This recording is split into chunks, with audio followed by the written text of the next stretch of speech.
Hello friends, Vanakkam Kiora and a very warm welcome to நம்ம channel Tamil Couple in New Zealand. இன்னைக்கு ரொம்ப ஒரு informative and இன்ட்ரெஸ்டிங்கான video பார்க்க போகிறோம். நிறைய பேர் வந்து ஸ்டூடெண்ட் விசா ரிலேட்டடான கொஷின்ஸ் வந்து கேட்குறீங்க. கமெண்ட்ஸ்லேயும் சரி இன்ஸ்டாகிராம்லேயும் டிஎம்ஸ்லாம் அனுப்புகிறீங்க. ஸோ நான் வந்து என்ன நினச்சேன் அப்படின்னா, இதை வந்து நான் ஆன்சர் பண்ணுறதை விட இந்த கண்ட்ரியில் நியூசிலாண்டில் வந்து என் ஹஸ்பண்ட் தான் ஸ்டூடெண்ட்டாக படித்தாங்க. அந்த லைஃப்பை அந்த ப்ராசஸை கம்ப்ளீட்டாக கோ த்ரூ பண்ணது அவங்க தான். ஸோ நீங்கள் கேட்ட கொஷின்ஸ் ப்ளஸ் நான் அதோட அடிஷ்னலாக இன்னும் சில கொஷின்ஸ் எல்லாம் வந்து ஃப்ரேம் பண்ணி ஒரு கொஷினர் மாதிரி ப்ரிப்பேர் பண்ணியிருக்கேன். அதுதான் வந்து அவங்க கிட்ட கேட்டு அவங்களோட ரெஸ்பான்ஸ் என்னது அப்படின்னு உங்களுக்கு ஷேர் பண்ணோம் அப்படின்னா பார்க்குற எல்லாருக்குமே அது ரொம்ப ஹெல்ப்ஃபுல்லாக இருக்கும் அப்படிங்கிற ஒரு நம்பிக்கை தான். இதை ஃபுல்லாக என்னெல்லாம் கவர் பண்ண போகிறோம்னு பார்த்தீங்கன்னா, ரைட் ஃப்ரம் அந்த ஸ்டூடெண்ட்டாக நம்ம எதனால் நியூசிலாந்து சூஸ் பண்ணோம் அப்படிங்கிறத ஆரம்பித்து படித்து முடிச்சதுக்கப்புறம் வேலை எப்படி தேடினாங்க, அதுக்கு எத்தனை நாள் ஆச்சு, என்ன மாதிரியான வேலை இப்போ பார்க்குறாங்க, அந்த மாதிரி நிறைய விஷயங்கள் வந்து இந்த வீடியோவில் நம்ம தெரிஞ்சுக்க போகிறோம். ஸோ எல்லாருக்குமே இது ரொம்ப ஹெல்ப்ஃபுல்லாக இருக்கும் அப்படின்னு நாங்கள் நம்புகிறோம். இது நிறைய கொஷின்ஸ் இருக்குது. அதனால இந்த வீடியோ ப்ராபப்ளி ஒரு 2 பார்ட் இல்லைனா மேக்ஸிமம் 3 பார்ட்டாக போகும். ஸோ இந்த கம்ப்ளீட் வீடியோஸ் எல்லாமே நீங்கள் பாருங்கள். உங்களுக்கு இருக்கிற நிறையா கொஷின்ஸ்க்கான ஆன்சர்ஸ் கூட இந்த வீடியோஸில் நாங்கள் கவர் பண்ணியிருப்போம். ஸோ உங்களுக்கு எங்களோட சேனலில் இருக்கிற வீடியோஸ் எல்லாமே பிடிச்சிருக்கு அப்படின்னா மறக்காமல் எங்களுக்கும் சப்போர்ட் பண்ணி உங்கள் ஃப்ரெண்ட்ஸ் ஃபேமிலி எல்லாருக்கும் ஷேர் பண்ணுங்கள். வீடியோவை லைக் பண்ணிவிட்டு உங்களுக்கு பிடிச்ச விஷயங்கள் இதை தவிர உங்களுக்கு எதாவது கொஷின்ஸ் இருந்தாலும் கமெண்ட் பண்ணுங்கள். So without any further delay இப்போ நம்ம வீடியோக்குள்ளே போகலாம்.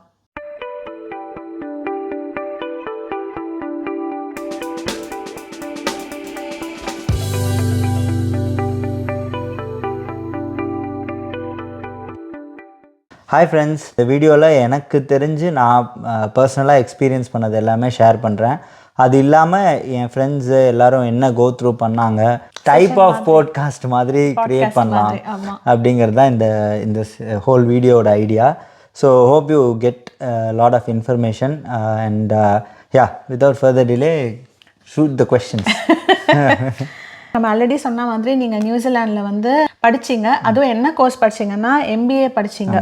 ஸோ நீங்கள் வந்து எதனால் எம்பிஏ சூஸ் பண்ணீங்க, எம்பிஏல நீங்கள் என்ன ஸ்பெஷலைசேஷன் நீங்கள் பண்ணீங்க?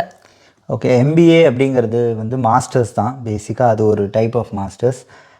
ஸோ எம்பிஏ நான் சூஸ் பண்ணது ரீசன் என்னென்னா, ஆல்ரெடி இதுக்கு முன்னாடி நான் வேலை பார்த்த இடத்துல வந்து மேனேஜரல் ரோல் கொடுத்துட்டாங்க. அது இல்லாமல் நான் வந்து ஃபாதரோடு சேர்ந்து ஒரு கம்பெனியும் இந்தியாவில் ரன் பண்ணிகிட்டு இருந்தோம். ஸோ அப்படி இருக்கும்போது எனக்கு வந்து மேனேஜ்மெண்ட் ரிலேட்டடான டெசிஷன்ஸு, அந்த ஃபினான்ஸ் தெரிஞ்சுக்கணும். ஏன்னா பேசிக்காக நான் மெக்கானிக்கல் இன்ஜினியர் அண்ட் ஒர்க் பண்ணது எல்லாமே டிசைன் இன்ஜினியரிங். அப்படி இருக்கும்போது பீப்புள் மேனேஜ்மெண்ட் வந்து ரொம்ப இம்பார்ட்டண்ட்டாக இருந்தது.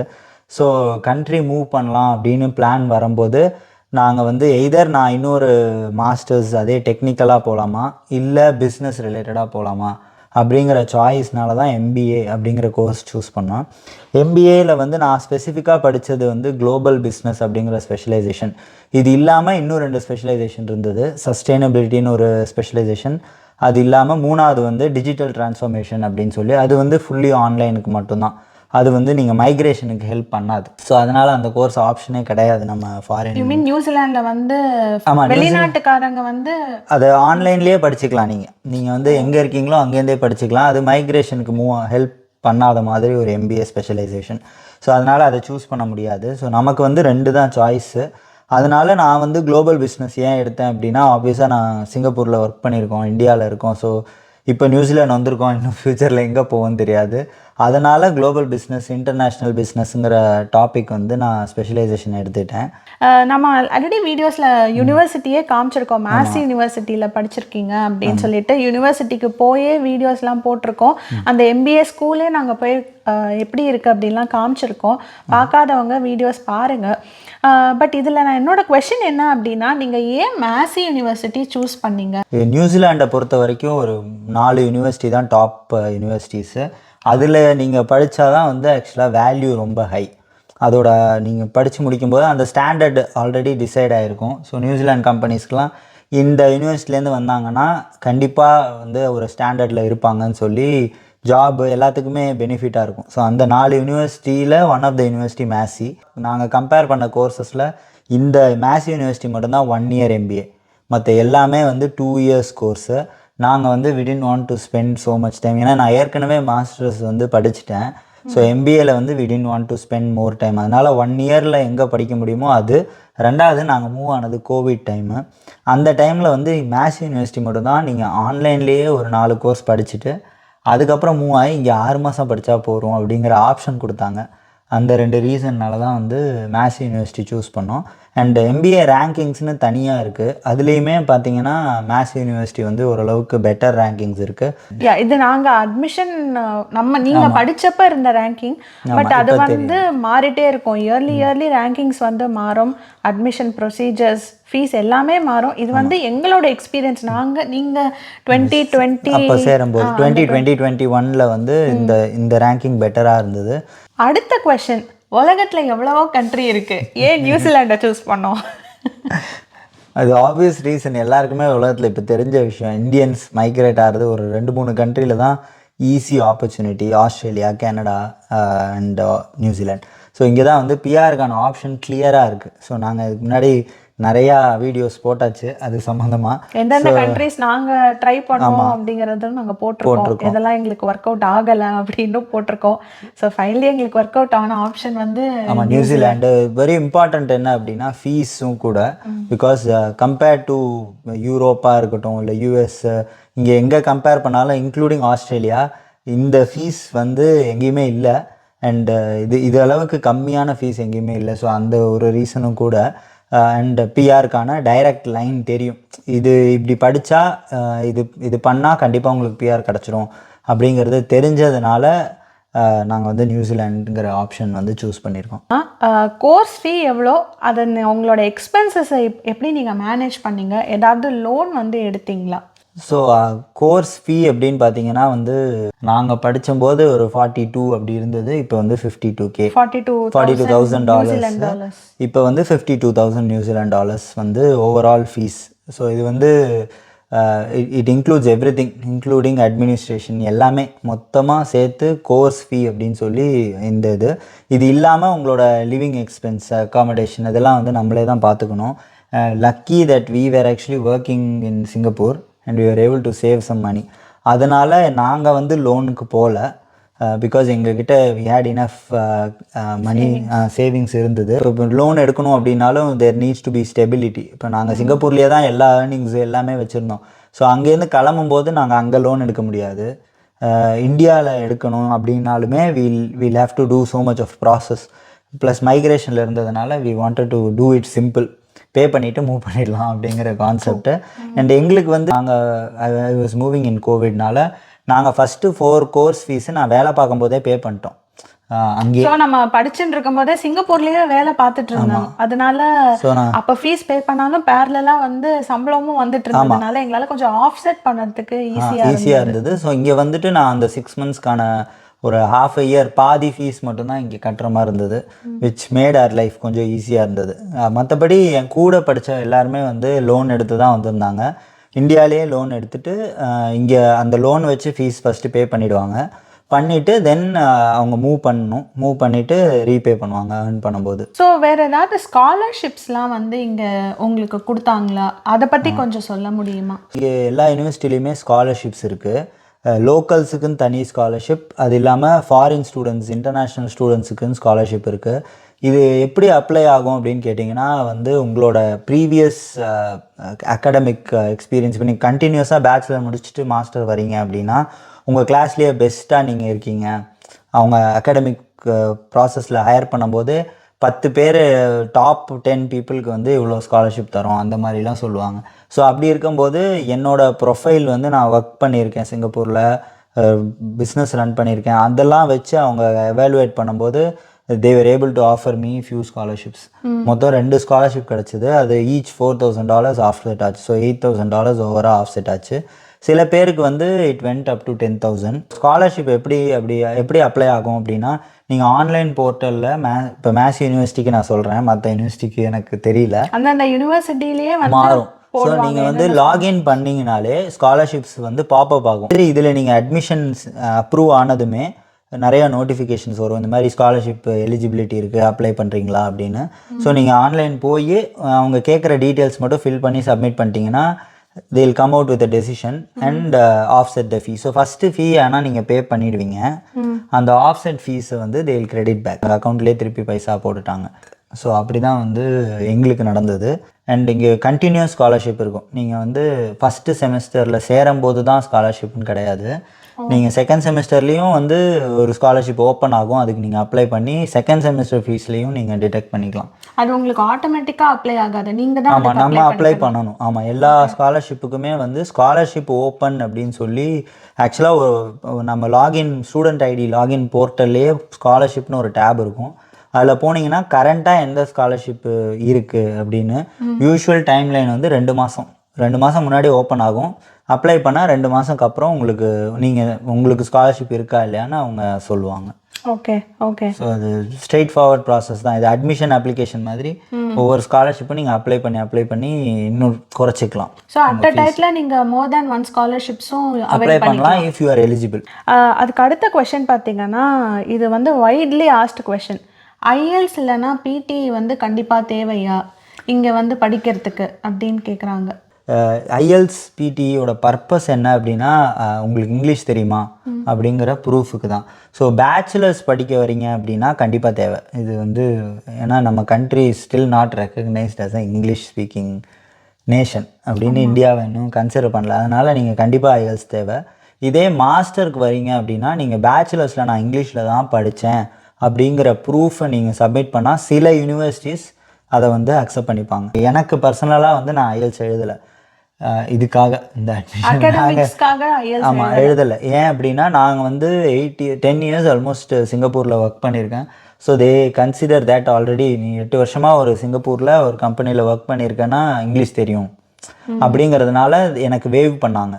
அதாவது ஐஎல்ஸுங்கிறது கம்பல்சரியாக இருக்கும், பட் நீங்கள் வந்து யூ கேன் ஆஸ்க், மெயில் போட்டு கேட்கலாம், இந்த மாதிரி எனக்கு ஆல்ரெடி பேச்சுலர்ஸ் வந்து இங்கிலீஷில் தான் ஃபுல்லாக படிச்சிருக்கேன், நான் ஒர்க் எக்ஸ்பீரியன்ஸ் எனக்கு இங்கிலீஷில் தான் இருக்குது அப்படின்னு கேட்டிங்கன்னா சில சமயம் வேவ் பண்ணுவாங்க. அப்படி வேவ் பண்ணல அப்படின்னா ஐஎல்ஸ் எழுத சொல்லுவாங்க. இப்போ எனக்கு ஒரு டவுட் என்னன்னா, இப்போ நம்ம இந்தியா வந்து இங்கிலீஷ் நேட்டிவ் ஸ்பீக்கிங் லாங்குவேஜ் கிடையாது தான், பட் நம்மளோட மீடியம் ஆஃப் ஸ்டடி எல்லாமே முக்கால்வாசி பேர் எல்லாருமே இங்கிலீஷ் மீடியமில் தான் படிக்கிறோம். வேலை பார்க்குறது ஐடி கம்பெனிலாம் வேலை பார்த்தா இங்கிலீஷில் தான் கிளைண்ட்ஸ்டெல்லாம் பேசுகிறோம். ஸோ அந்த மாதிரி இருக்க சுச்சுவேஷன்லேயும் ஐஎல்ஸ் கண்டிப்பாக எழுதணும். அதே மாதிரி இப்போ நம்ம வந்து நியூசிலாண்ட்லனா ரெசிடென்சிலாம் அப்ளை பண்ணுறோம் அப்படின்னா கண்டிப்பாக அப்போ வந்து ஐஎல்ஸ் தேவைப்படும்ல. So university admission IELTS for academic அப்படிங்கிறது தனி, ஐஎல்ஸ் ஃபார் இமிக்ரேஷனுங்கிறது தனி. அண்ட் இமிக்ரேஷனுக்கு ஐஎல்ஸ் வந்து 100% வேணும். அது ஆஸ்திரேலியா, நியூசிலாந்து, கனடா எங்கே போனீங்கன்னாலும் கம்பல்சரியாக அது வேணும். அது இருந்தால் மட்டும்தான் வந்து எலிஜிபிள் டு அப்ளை, அது ஒரு கம்பல்சரி. ஸோ நீங்கள் வந்து இப்போ எம்பிஏ இங்கே அப்ளை பண்ணி நீங்கள் படிச்சிருக்கீங்க, உங்களோட எக்ஸ்பீரியன்ஸில் நீங்கள் பார்த்த வரைக்கும் what could be the selection criteria? ஏதாவது ஒரு சில ஸ்பெசிஃபிக் க்ரைட்டீரியாஸ் நீங்கள் பார்த்தீங்களா? நான் வந்து எம்பிஏக்கு ஸ்பெசிஃபிக்காக சொல்கிறேன். எம்பிஏல வந்து நாங்கள் அதாவது ஒரு 45 years 50 year ஓல்டு பர்சனும் படிப்பாங்க, 24 year ஓல்டு பர்சனும் படிப்பாங்க. ஸோ க்ரைட்டீரியா என்ன அப்படின்னா, எம்பிஏவை பொறுத்த வரைக்கும் உங்களோட எக்ஸ்பீரியன்ஸ், ஏன்னா அவங்க வந்து அட்லீஸ்ட் 3 years ஆஃப் எக்ஸ்பீரியன்ஸ் கேட்குறாங்க எம்பிஏக்குன்னு வரப்போ, ஒர்க் எக்ஸ்பீரியன்ஸ். ஸோ அந்த எக்ஸ்பீரியன்ஸ் மினிமம். ரெண்டாவது அந்த எக்ஸ்பீரியன்ஸ் எந்த ஃபீல்டில் இருக்குது அப்படிங்கிறதையும் பார்ப்பாங்க. இது ரெலவெண்ட்டாக இருக்கா? இப்போ நீ வந்து ஏற்கனவே பிஸ்னஸ் அட்மினிஸ்ட்ரேஷனோ இல்லை மேனேஜ்மெண்ட் ரோலில் இருக்கும், அப்போ எம்பிஏ படிச்சுட்டு திருப்பி மேனேஜ்மெண்ட்டுக்குள்ளே போக முடியுங்கிற மாதிரி ஆப்ஷன்ஸ் பார்த்து தான் கொடுப்பாங்க. இது எம்பிஏக்கு. யூ ஆர் சேஞ்சிங் டொமைன் அப்படின்னா எஸ்ஓபின்னு ஒன்று இருக்குது, ஸ்டேட்மெண்ட் ஆஃப் பர்பஸ்ன்னு ஒன்று எழுதி தரணும். அது அட்மிஷன் ப்ராசஸில் வரும். ஸோ அந்த லெட்டரில் வந்து யூ ஹேவ் டு எக்ஸ்பிளைன் இந்த கோர்ஸ் எதுக்கு நீங்கள் எடுக்கிறீங்க, இந்த கோர்ஸ் எடுத்து நீங்கள் என்ன பண்ண விரும்புகிறீங்க அப்படிங்கிறத எழுதினீங்கன்னா கிடைக்கிற சான்ஸ் அதிகம்.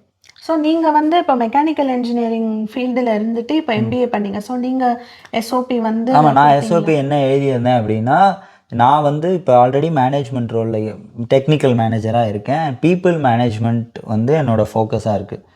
பட் நான் வந்து இப்போ சிங்கப்பூரில் இருக்கிறதுனால நான் நியூசிலாந்து மூவ் ஆகிட்டு I was also running a company. அப்படி இருக்கும்போது I wanted to learn more. இதை கற்றுண்டு நான் வந்து இன்னும் பெட்டராக பிஸ்னஸுக்கு சப்போர்ட் பண்ணலாம். டெக்னிக்கல் நாலேஜ் இருக்கிறதுனால எனக்கு வந்து பிஸ்னஸ் நாலேஜ் வேணும் அப்படின்னு நான் எழுதியிருந்தேன். ஸோ அது மாதிரி உங்களுக்கு ஆக்சுவலாக என்ன இன்ட்ரெஸ்ட்டோ அதை எழுதுனீங்கன்னா high chance you will get an admission. So it all depends on the admission ஆமாம், கமிட்டியோட டிசிஷன் தான். அண்ட் எவ்வளோ காம்படிஷனுங்கிறத பொறுத்தும் இருக்குது. ரெலவெண்ட்டாக எல்லாருமே உங்களை தவிர எல்லாரும் ரெலவெண்ட்டாக இருக்காங்கன்னா ஆப்வியஸாக அவங்களுக்கு தான் ப்ரிஃபரன்ஸ் கொடுப்பாங்க. ஸோ அதுதான் வந்து ஐடியா. பட் மோஸ்ட்லி நியூசிலாண்டில் வந்து அகாமடேட் பண்ணிடுவாங்க. உங்களோட கோர்ஸில் உங்கள் கரிக்குலம் பற்றி சொல்லுங்கள். எத்தனை பேப்பர்ஸு, எத்தனை செமஸ்டர்ஸு, எவ்வளோ கிரெடிட் பாயிண்ட்ஸ், அந்த மாதிரியான விஷயங்கள் உங்கள் கோர்ஸ் பற்றி கொஞ்சம் சொல்லுங்கள். ஓகே, அதான் நான் ஏற்கனவே சொன்ன மாதிரி இந்த கோர்ஸ் வந்து 1 இயர். ஸோ 2 செமஸ்டராக வந்து ஸ்ப்ளிட் ஆகிருக்கும். அண்டு இது எம்பிஏ அப்படிங்கிறதுனால வந்து ப்ராக்டிக்கலாக இருக்கணும் அப்படிங்கிற மாதிரி விஷயங்கள். ரெண்டாவது எம்பிஏ வந்து வெறும் ஸ்டூடெண்ட்ஸ் மட்டும் இல்லாமல் ஒர்க் பண்ணுறவங்களும் படிப்பாங்க. ஏன்னா அந்த மாதிரி இருக்கிறதுனால கிளாஸஸ் எல்லாமே ஈவினிங்ஸ் தான் இருக்கும். அண்டு மற்ற கோர்சஸுமே ஜென்ரலாக கிளாஸஸ் எல்லாமே ஈவினிங்ஸ் தான் இருக்கும். அண்டு ஈவினிங் கிளாஸஸ் ஒரு 3 hours அந்த மாதிரி இருக்கும். மேக்ஸிமம் ஒரு நாளைக்கு ஒரு கோர்ஸ் அப்படி தான் இருக்கும். அந்த ஸ்பெசிஃபிக் கோர்ஸ் ரிலேட்டடாக நிறையா ஒர்க் பண்ணுற மாதிரி இருக்கும். அண்ட் அசைன்மெண்ட்ஸ் வந்து எல்லாமே ப்ராக்டிக்கல் அசைன்மெண்ட்ஸ் தான் இருந்தது. அண்ட் எக்ஸாம்ஸ் அப்படின்னு பார்த்தீங்கன்னா ரொம்ப எனக்கு எம்பிஏக்கு பெருசாக எக்ஸாம்ஸே கிடையாது. இது வந்து ரிப்போர்ட் சப்மிட் பண்ணுற மாதிரி தான் இருக்கும். அப்படி இல்லைன்னா ப்ராக்டிக்கலாக நம்ம வந்து ப்ரெசன்டேஷன்ஸு அந்த மாதிரி தான் இருக்கும். எல்லாமே வந்து ஜட்ஜ் பண்ணுறதும் வந்து எங்கள் ப்ரொஃபஸரே ஜட்ஜ் பண்ண மாட்டாங்க. வெளியிலேருந்து இண்டஸ்ட்ரியிலேருந்து யாராவது வந்து அவங்க வந்து ஜட்ஜ் பண்ணுவாங்க, இவங்க ஓகேவா, இந்த ப்ரெசன்டேஷன் கரெக்டாக இருக்கா அப்படின்னு. நீங்கள் சப்மிட் பண்ணுற அசைன்மெண்ட்ஸும் அவங்க தான் எவால்வேட் பண்ணுவாங்க? இல்லை, அசைன்மெண்ட்ஸ் வந்து ப்ரொஃபஸர்ஸ் பண்ணுவாங்க. ஓகே. பட் வந்து இந்த மாதிரி ரிப்போர்ட் ப்ரெசன்டேஷன் பண்ணுறோம் அந்த மாதிரினா அது வந்து வெளியாளுங்க வந்து ப்ரொஃபஸர்ஸோட தெரிஞ்சவங்க இண்டஸ்ட்ரி எக்ஸ்பர்ட்ஸ் யாராவது இருந்தாங்கன்னா அவங்க வந்து லைவாக உட்காருவாங்க, அவங்களுக்கு நீங்கள் ப்ரெசென்ட் பண்ணணும். அந்த மாதிரி இருந்தது. And lots of case studies. அது இல்லாமல் கடைசி அசைன்மெண்ட் வந்து ஒரு ப்ராக்டிக்கலில் போய் ஒரு கம்பெனியில் ஒர்க் பண்ணணும். அண்டு இது வந்து எப்படின்னா நீங்கள் தான் அந்த கம்பெனியும் சூஸ் பண்ணணும். நீங்களே நெட்வொர்க் பண்ணி நீங்களே வந்து யார் கேட்டு எனக்கு இந்த மாதிரி கோர்ஸ் ஒர்க்கில் ஒரு பார்ட் இருக்குது, நான் உங்கள் கம்பெனியில் ஒர்க் பண்ணி அந்த கோர்ஸ் ஒர்க்கை கம்ப்ளீட் பண்ணிக்கிறேன் அப்படிங்கிற மாதிரி சொல்லி முடிக்கிற மாதிரி இருந்தது. ஸோ கோர்ஸ் ஒர்க் வந்து நான் சொல்கிறது எம்பிஏக்கு. இதே வந்து ரெகுலர் மாஸ்டர்ஸ்க்கு வந்து கிளாஸஸ் எல்லாமே சிமிலர் தான். ஆஃப்டர்நூன்ஸ் அந்த மாதிரி தான் இருக்கும். 3 PM அப்புறம் தான் கிளாஸஸ் இருக்கும். மார்னிங்ஸ் எல்லாமே வந்து ப்ராப்பராக அசைன்மெண்ட்ஸ் பண்ணுற மாதிரி இருக்கும். அண்ட் அவங்களுக்குலாம் எக்ஸாம்ஸ் உண்டு. ஸோ இப்போது நம்ம வந்து ஒரு பர்டிகுலர் கோர்ஸை வந்து இந்த ஒரு பர்டிகுலர் ஸ்டார்ட் டேட்டு அப்படின்னு சொல்லி ஸ்டார்ட் பண்ணுறாங்க. ஏதோ ஒரு ரீசன்னால் நம்மளால் அந்த ஃபஸ்ட்டு டேர்மில் போய் ஜாயின் பண்ண முடியலை அப்படின்னா கோர்ஸை வந்து நம்மளால் டெஃபர் பண்ண முடியுமா? இல்லைனா செகண்ட் டேர்ம்லேருந்து ஸ்டார்ட் பண்ணி அதுக்கப்புறமா ஃபஸ்ட்டு டேர்மோட பேப்பர்ஸை நம்மளால் கண்டினியூ பண்ணி படிக்க முடியுமா? இங்கே வந்து மோஸ்ட்டாக ஃப்ளெக்சிபிள் தான் இவங்க எல்லாம். எப்போவுமே ஜென்ரலாக ஃப்ளெக்சிபிள் தான். ஆனால் யூனிவர்சிட்டி டிபெண்ட். யூஸ்வலாக பண்ணுறது என்ன அப்படின்னா ஃபஸ்ட்டு செமஸ்டர் ஒரு வேளை ஸ்டார்ட் பண்ண முடியலன்னா அடுத்து எப்போ ஃபஸ்ட் செமஸ்டர் வருதோ அப்போலேருந்து ஸ்டார்ட் பண்ண தான் அவங்க பண்ணுவாங்க. ஏன்னா செகண்ட் செமஸ்டர் கோர்சஸ் வந்து ஃபஸ்ட் செமஸ்டர் கோர்ஸில் டிபெண்ட் ஆக வாய்ப்பு இருக்குது. ஓகே. அப்படி இருக்கிறதுனால நம்ம வந்து செகண்ட் செமஸ்டர் நான் ஃபஸ்ட்டு படிச்சுட்டு அப்புறம் ஃபஸ்ட் செமஸ்டர் படிக்கிறேன் அப்படிங்கிற ஆப்ஷன் வந்து ஜென்ரலாக யூனிவர்சிட்டியில் அலோவ் பண்ண மாட்டாங்க. அன்லெஸ் ஏதாவது ஸ்பெசிஃபிக்காக கேஸ் இருக்கலாம். மற்றபடி நீங்கள் கோர்ஸை டிஃபர் பண்ணி அந்த ஃபஸ்ட் செமஸ்டரை அடுத்த வருஷமோ இல்லை அடுத்த செமஸ்டரே ஸ்டார்ட் ஆகுது அப்படின்னா அங்கே மூவ் பண்ணிக்கலாம்.